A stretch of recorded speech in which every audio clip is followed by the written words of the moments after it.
Bapak, Ibu, saudara-saudari sekalian yang terkasih di dalam Tuhan,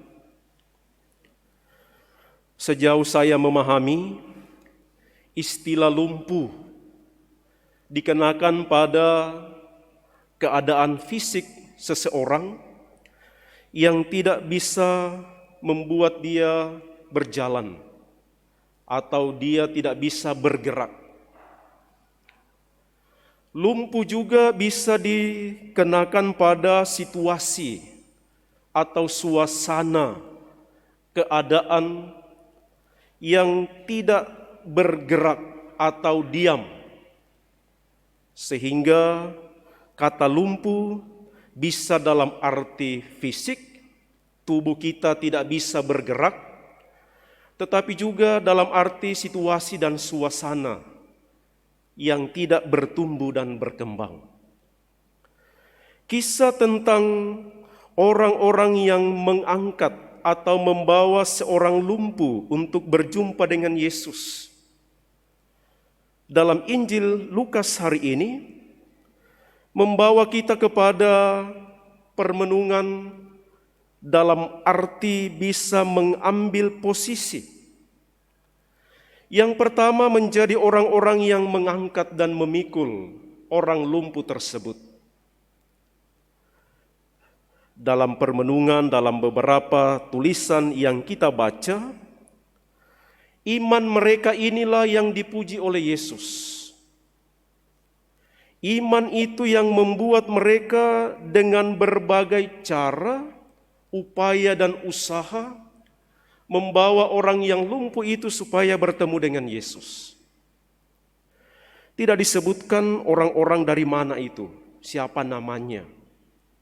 Lukas tidak memberi detail bagaimana mereka sebelum mengangkat orang lumpuh ini. Yang kita baca adalah mereka terhalang oleh orang banyak. Dan karena itu naik di atas atap rumah dan membongkar atap rumah, menurunkan orang lumpuh itu tepat di depan Yesus.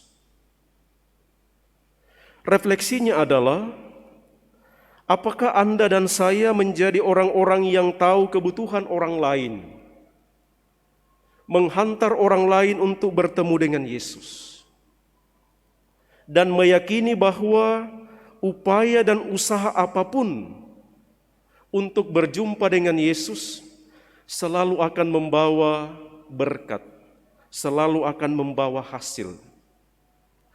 Atau apakah saya menjadi orang banyak yang justru memprotes atau menghalang-halangi orang lain berjumpa dengan Yesus?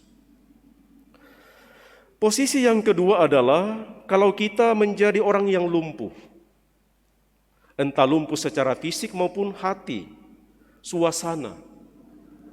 Lumpuh karena beban-beban dosa. Lumpuh karena beban-beban luka batin masa lalu. Apakah kita lalu diam saja? Tidak bergerak.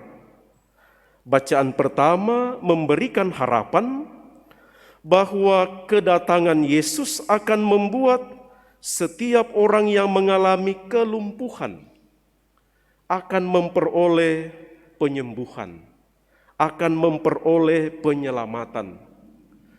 Maka kalau kita mengalami kelumpuhan, baiklah kita tidak kehilangan harapan, tetapi mempunyai harapan dan upaya untuk berjumpa dengan Yesus. Sakramen tobat menjadi jalan yang ditawarkan oleh gereja kepada kita sekalian untuk mengalami kesembuhan dari kelumpuhan itu.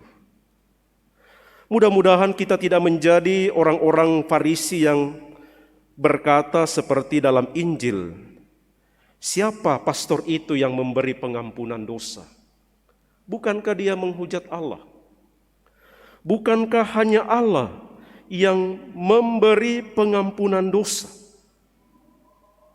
Mudah-mudahan karena saya sudah kenal pastor itu, nanti kalau saya datang mengaku dosa, siapa dia itu? Masa begitu bisa mengampuni dosa?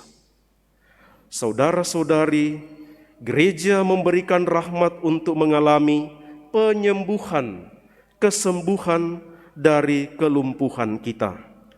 Mari kita mohon semoga dalam perayaan Ekaristi ini bersama dengan Bunda Maria, kita menjadi orang-orang yang peduli dan tahu kebutuhan sesama, dan juga kita tahu kemana kita memohon pertolongan.